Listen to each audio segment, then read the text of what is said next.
Polavaram Nallamala Sagar link Andhra Pradesh ప్రభుత్వం ముందుకు వెళ్లకుండా నిలువరించాలని రాష్ట్ర ప్రభుత్వం సుప్రీంకోర్టులో పిటిషన్ దాఖలు చేసింది.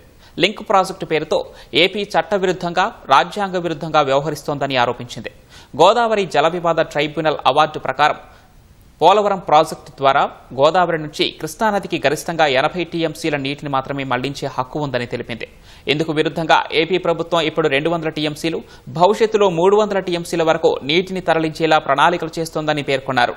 కేంద్ర ప్రభుత్వ అనుమతులు లేకుండా పోలవరం బనకచెర్ల, పోలవరం నల్లమల సాగర్ లింకు పనులు ప్రారంభిస్తున్నారని, డీపీఆర్ తయారీ కోసం టెండర్ నోటిఫికేషన్ ఇచ్చారని తెలిపింది. ఫ్లడ్ వాటర్ అనే పదాన్ని ఉపయోగిస్తూ 75% లభ్యత కింద వాస్తవ జలాలను కూడా మళ్లించే ప్రమాదం ఉందని, ఇది తెలంగాణ ప్రజల హక్కులకు భంగం కలిగిస్తుందని పిటిషన్లో పేర్కొంది.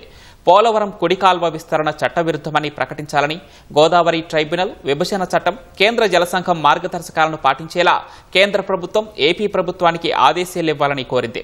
తెలంగాణకు నష్టం చేకూర్చేలా ఎలాంటి కొత్త ప్రాజెక్టులు చేయకుండా స్పష్టమైన ఉత్తర్వులు ఇవ్వాలని విజ్ఞప్తి చేసింది. డీపీఆర్ తయారీ కోసం నవంబర్ 11న ఇచ్చిన నోటిఫికేషన్ సహా పనులు చేపట్టకుండా స్టే ఇవ్వాలని రాష్ట్ర ప్రభుత్వం కోరింది.